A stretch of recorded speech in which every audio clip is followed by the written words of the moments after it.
You know, Ronaldo is not going to be able to keep on going like he is, and you know, you need goals from a little bit more places in your team, and you know, the striker is one of them.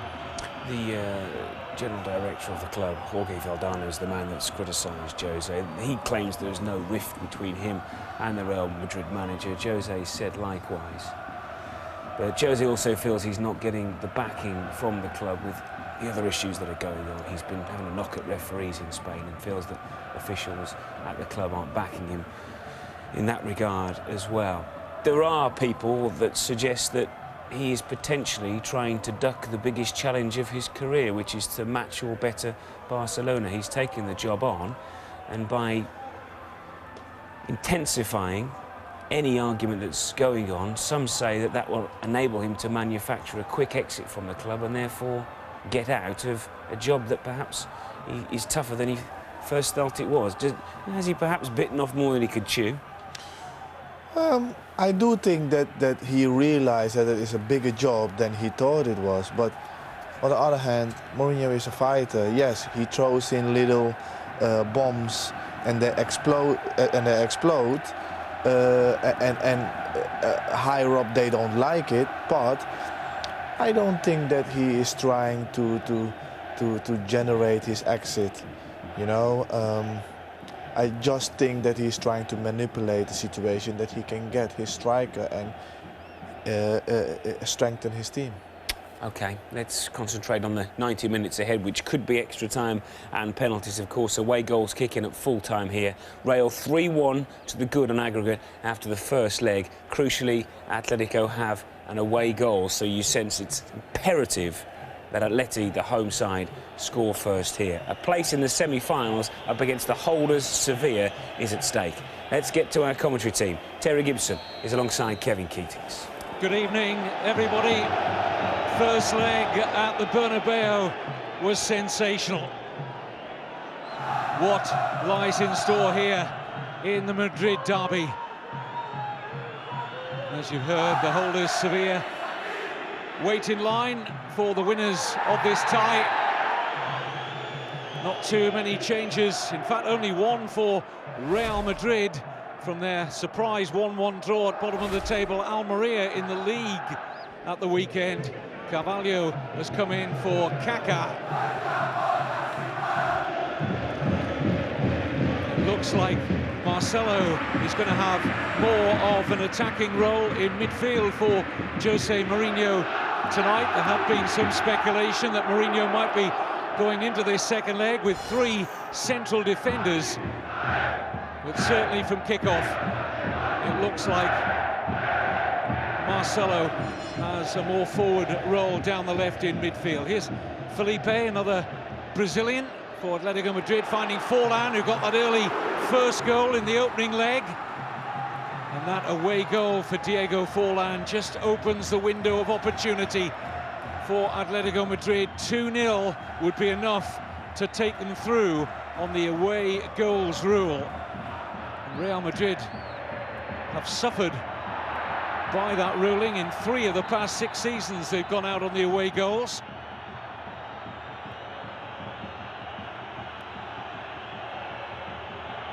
Referee, a late change for this second leg. Turienzo Alvarez just showing some concern here for Sami Khedira. Run into the forceful challenge of Asensio.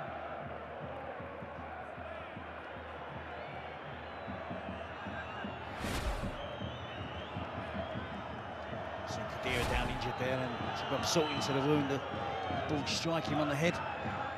Already a couple of mean, crunching, determined tackles in the opening stages, as you'd expect. So much to play for.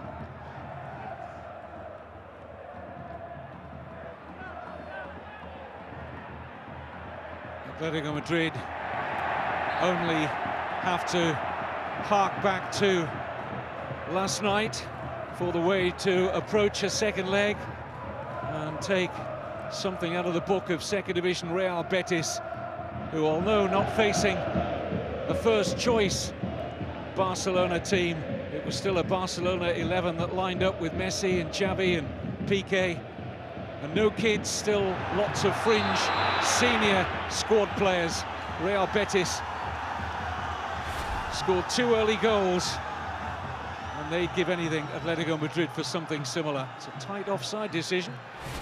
Penalised just, crucially only just, but plenty of red and white shirts forward, and when Atletico are in possession of the ball, likes of Elias, Fran Merida, Reyes, Thiago, all pushing forward to support Forlan, trying to identify if anybody has taken the place of Kun Aguero in the same system. If anything, it looks like when Jose Antonio Reyes is the player that's been pushed alongside Diego Forlan. This is Ronaldo. Trapped all the way by Juan Valera. Scored for Atletico Madrid, the right back. His first goal for 3 years here last Monday when Atletico Madrid beat Mallorca by 3-0. Certainly a boost for their confidence ahead of this second leg. But the weight of this fixture lies very heavily on the shoulders of Atletico. They haven't beaten Real Madrid home or away since 1999. Reyes taking the tumble. Been in good form of late. Has been getting amongst the goals. Being chased down there, isn't he, by Arbeloa and Carvalho. There's a collision between Arbeloa and Reyes. Heaps of pressure being applied to the referee and the officials from the home supporters.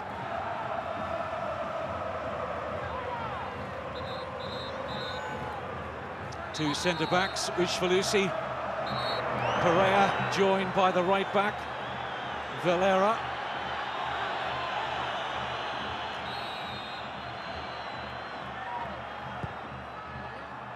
And Casillas, oh, he looked very calm there, but I tell you what, that didn't drift too far wide of the angle and post and crossbar. Well, it was enough. And let's just say that Iker Casillas was in charge of that.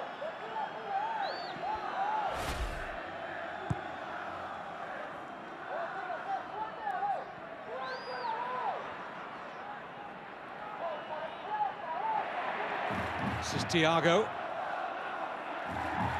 former Portuguese international. Thiago has just confirmed that he's retiring from the international picture after winning 58 caps for his country. Here's Felipe. And now Forlan. Offside against the Uruguayan. It's a real cruel blow for Atletico Madrid to... When the ball's played there, he's clearly onside, as you can see, for Forlan. That was a bad break for the home side, but to lose Kun Aguero for this second leg was a real setback for Quique Sanchez Flores. Yeah, it certainly is. And, you know, he's a genuine world-class striker. You see Elias there infringing against Mr. Ozil. That was a dubious offside decision, wasn't it? It was almost as if the assistant referee gave the decision when the Real Madrid defenders stopped. You saw clearly Forlan in an onside position. Here's Ramos. Touched on by Ozil for Sergio Ramos again. Di Maria. Valera under no pressure. This is Thiago. Dropped it nicely into the path of Reyes, but across will come Carvalho.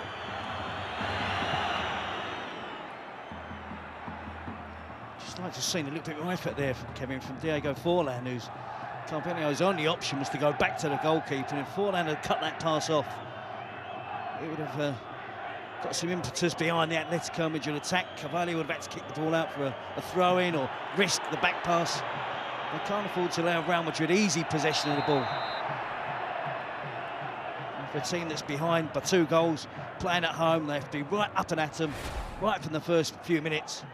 And we see Fran Merida with a late challenge on Arbeloa. But the pressure, of course, has to be applied in the correct manner. Well, we saw only last weekend how well Almeria pressed Real Madrid for much of the league game down in Andalusia. This is Reyes. Forlan made no attempt to gather the pass, knew that he was in an offside position. There's Valdano at the back on the left and Butragueño alongside him. Jorge Valdano making some headlines this week with talk of a falling out with Jose Mourinho. Valdano was, well, he says, not openly critical of the head coach in questioning Benzema being left out for that draw at Almeria last weekend. Certainly a big call for Mourinho. The old adage is, if it ain't broke, don't fix it. But he chose to get Kaká into the starting lineup, but the Brazilian not in the 11 tonight. Here's Felipe. Slipped there and allowed Ramos the clearance, but doesn't get it very far. This is Elias. Assunção. Reyes unable to reach that. Former Real Madrid player, of course, Jose Antonio Reyes, spent a season on loan at the Bernabeu back in 2006-07. Played 30 times in the Real Madrid side that won the league.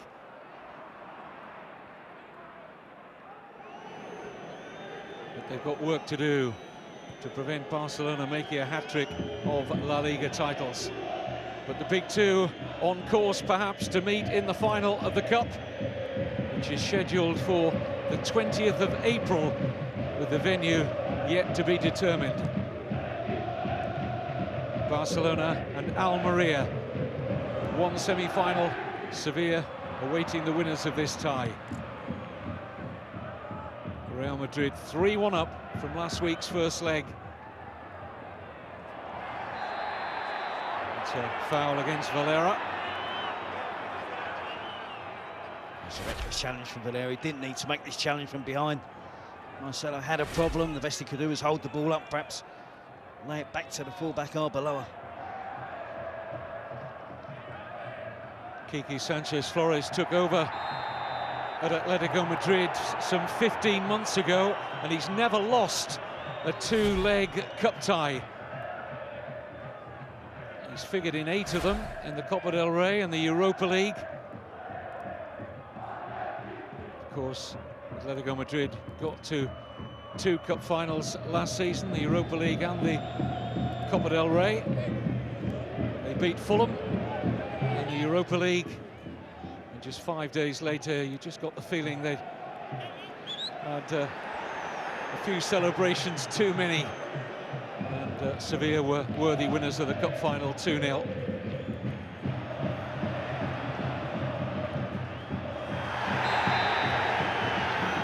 Little petulant that from Ramos. It's a clear foul. It's a kick against the back of the ankles of Fran Merida. So it's been a comfortable start for Real Madrid so far. No real scares in terms of defending their goal. Maybe an offside decision went in their favour. Forlan could have broken through. But I expected a far better start from Atletico. Obviously they're concerned about conceding a goal as well as chasing the 2 required. This is Xabi Alonso. Carvalho, Arbeloa. The worry about conceding the first goal to Real Madrid. Terry, did that weigh heavily on Quique Sanchez Flores' selection tonight? He could have played another striker in Diego Costa alongside Forlan, but chose not to.